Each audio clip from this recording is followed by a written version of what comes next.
Shaman Windwalker is going to share with us his experience with sleep paralysis, but more importantly, how he handled it. Well, on sleep paralysis, I ran into it a few times, but the first time I ran into it was back in 1988. I was working as a supervisor security at a local hotel, and I went in to work one night and ran into a friend of mine, Shaman, and she asked me what I was doing that night, and I told her I had just come from my Native American teacher, shaman teacher, and she asked me what kind of stuff that I was talking about, and I told her that, you know, she was teaching me different things about my spirituality and all my different gifts and things, and she asked me, did I have any special gifts, and I told her, yeah, I was a sensitive, and she started asking me questions about, demons and things like that, and I told her I knew a little something about it, and she said she had a problem in her apartment, and she would really like for me to come over and check it out, and I asked her what was going on, and she said that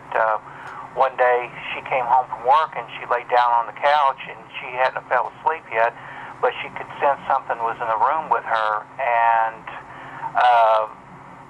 all of a sudden she couldn't move or speak, and she could feel that there was something in the room with her, and she could feel like something was touching her body. This went on for quite some time, and finally after about an hour, she came to where she was able to move again, and she didn't know what happened, and so she asked me what I thought might have happened, and I told her maybe I should go over and take a look at her apartment and see if I felt anything. So the next day I went over to her apartment and did a walkthrough, and I started sensing things around the apartment, some different energies and things like that, and I asked Shaman, what was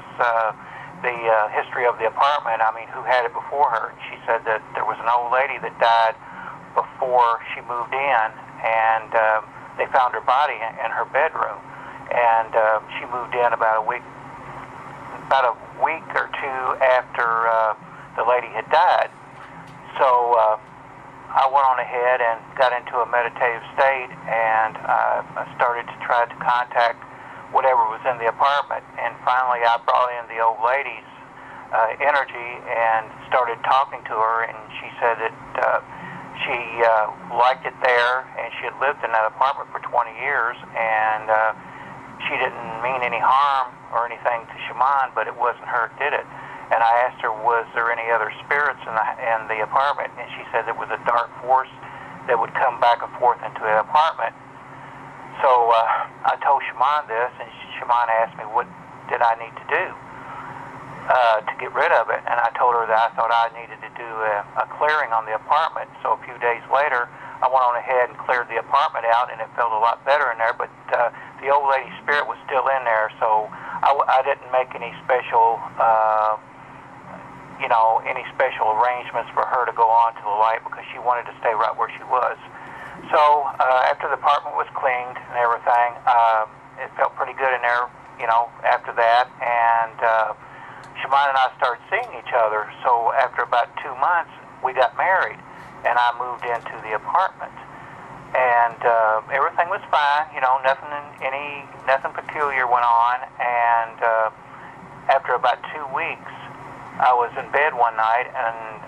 something was shaking the bed, and as it shook me awake, and then when I got awake, I couldn't move, and I couldn't talk, and it was pitch black in the room, except for a small light we left on in the hallway, and I could see this thing through the darkness on top of me, and as I tried to adjust my eyes more, I could see this thing was Shaman, and I knew it wasn't Shaman because Shaman was laying right beside me,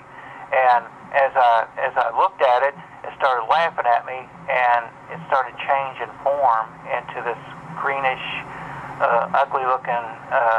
thing. It was a female, and it looked like it was a body that had been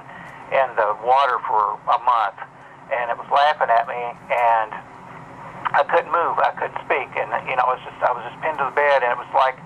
a force was keeping me from moving. This thing, it didn't have its arms on me or anything. It was just on top of me. So I closed my eyes and I started meditating, and I calmed down a little bit, and I asked my spirit guides to come in to help me out.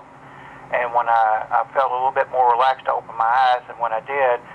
I could see this glow in the middle of the room, and it was a monk standing there in a full monk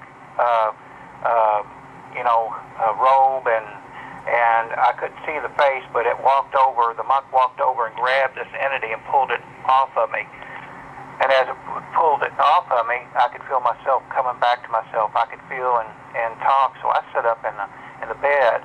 and I said, "Foul spirit, I banish you from this room right now." And when I did,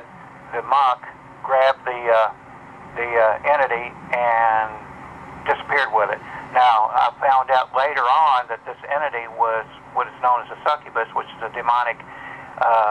female that what it is a sex demon. So that experience, I experienced sleep paralysis firsthand, and if anybody out there has experienced that and had something like that in the room with them and found it on top of them or whatever, they need to have a paranormal team come in and do a full-scale investigation of the house and the background of the area and things like that, and do a makeup of the background of the person that the sleep paralysis is happening to. If there's any kind of spiritual background that they have, if they had dealt in any kind of demonic type of ritualistic type of stuff, or if they had anything in the house like a Ouija board or anything like that, but it needs to be investigated. So a lot of things goes on with sleep paralysis, but that's one major thing that happens when something like that happens. In the case of a demonic attack or from a succubus or incubus, it makes you to where you can't talk or you can't move. So that's one of my experiences with sleep paralysis.